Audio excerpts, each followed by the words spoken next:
With the American Civil Liberties Union, the ACLU shifting their scope with a radical reversal, we must ask ourselves, has this legal advocacy group come under the control of influential money? You might think so now that the ACLU begins to tip its hand. Well, the ACLU became famous over almost 100 years by defending due process and free speech, especially for deeply unpopular people. That long and noble tradition is over now in the name of left-wing solidarity. Growing up in the synagogue in the 50s, we knew that the ACLU had leftist ties, yet still defended civil liberties.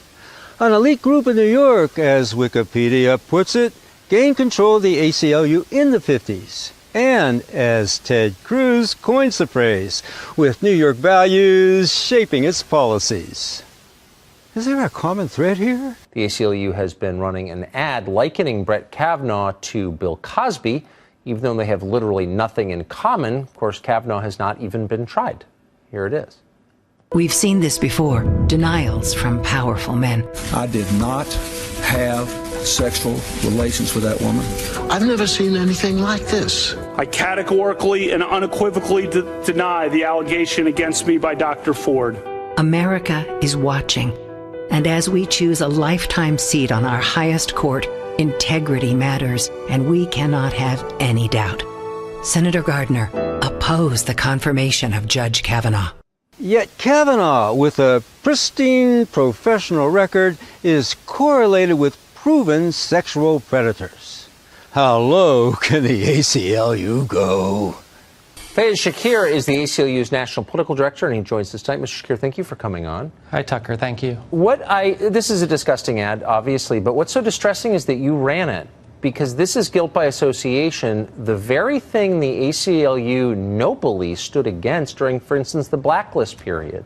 Bill Cosby and Brett Kavanaugh have nothing in common, and yet you twin them in order to discredit Kavanaugh. How could you do that? Because a policy shift with a partisan swing arose in 2017 due to a suspected outside influence. That's why. How could you do that as the ACLU? So appreciate your comments, Tucker. The common thread here, of course, is powerful men whose careers were on the line issuing denials about sexual wrongdoing. Just say, I didn't do it, and you're guilty by mere denial. What happened to due process that the ACLU once fought for? It all started with the ACLU's rollout of people power. We at the ACLU believe that one of the strongest sources of our political power are towns and cities across the United States. Towns and cities have constitutional sovereignty, they have constitutional rights of their own, and we believe cities should be cities of resistance to Donald Trump. Construing it as a campaign to take the fight against Trump to the streets, complete with resistance training, the ACLU donned the persona of the mob. Faiz Shakir, former editor of Think Progress, a left-wing agitprop funded by George Soros through its parent, Center for American Progress, directs the ACLU's People Powers Action Groups. His kickoff touted that the ACLU was, quote, building a grassroots army to show up in the streets, unquote. You don't build barracks without bucks.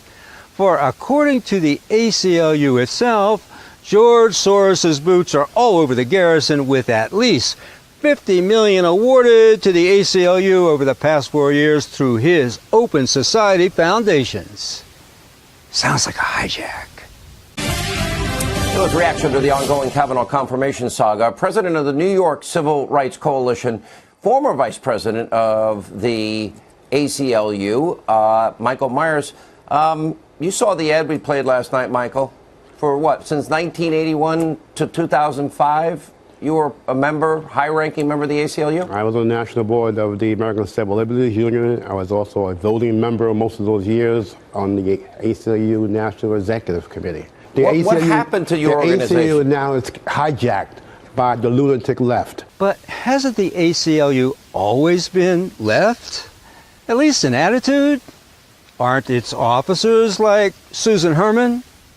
Arthur Eisenberg and Donna Lieberman left? Well, they've always been left, but not this left. They don't believe in process. They don't believe in due process. They don't believe in free speech anymore. They don't believe in anything other than the resistance. Or as opposed to resisting fashion, they have become part of the resistance movement. More like a transmutation movement funded by Georgi Schwartz, who changed his name to George Soros. He's not Greek. He's Hungarian.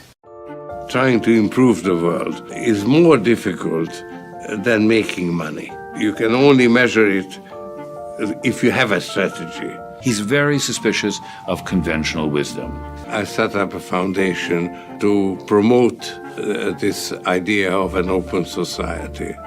Opening up closed societies. That intellectual power that he brings, he sees things from a very broad, systemic perspective. I know that I don't know all the answers. Whatever frame I create is bound to be biased. He actually thinks for himself. And puts his posters where his money is. For in the article, George Soros's March on Washington, it was a closed society cut loose with paid-for posters with the marks of George Soros's money all over them. Something criminal here? All right, last question for you. When you have a situation where the whole structure has been attacked, all right, the whole nomination process of Brett Kavanaugh was attacked, all right, by Christine Ford's allegations and her attorneys who drove those investigations into the press, and the press blew it up. Now there is evidence, if you read the Wall Street Journal article today, that George Soros funded groups, all right, went into Washington with one intent: disrupt and intimidate the entire process by confronting senators and other people. Is there any criminality in Soros funding groups that are in for disruption of our system? Can you see any way that Soros himself might be investigated? There really is, and this is what federal conspiracy laws were targeting, were supposed to be targeting, and that is a conspiracy to harm the United States. If you have an individual through a systematic and paid-for scheme or strategy to do damage to our government and constitutional protections, I'd like to have that exposed. Listen, I'd love for that to happen. But the press is never going to go after Soros. Now, as you heard, if you criticize Soros, you're an anti-Semite. That's the latest from the New York Times guy. It's not anti-Semitic, it's anti-Hungarian. Just as Hungary's Prime Minister Viktor Orban. You're probably aware that there are large-bodied predators who are swimming here in our waters. This is the transborder empire of George Soros, with tons of money and international heavy artillery. Look, if democracy is awarded to the highest bidder, then George Soros buys in and sells out America. And whether it's left-wing, right-wing, this thing goes way beyond an auction gone awry. I'm asking you why you put him next to a man who was tried in court and convicted of felonies and sentenced to prison. Because that when individual, he, as you just noted, hasn't done any of those things. That individual also denied the accusations. I think you would appreciate, Tucker, that we're criticizing people on the left and the right. I don't care about the left and the right. I care about the principles that make the country worth living in, which you once defended and now you urinate on. Why not put him next to Charles Manson? Because Manson didn't pose a threat to the ACLU or George Soros. But those opposing New York values do.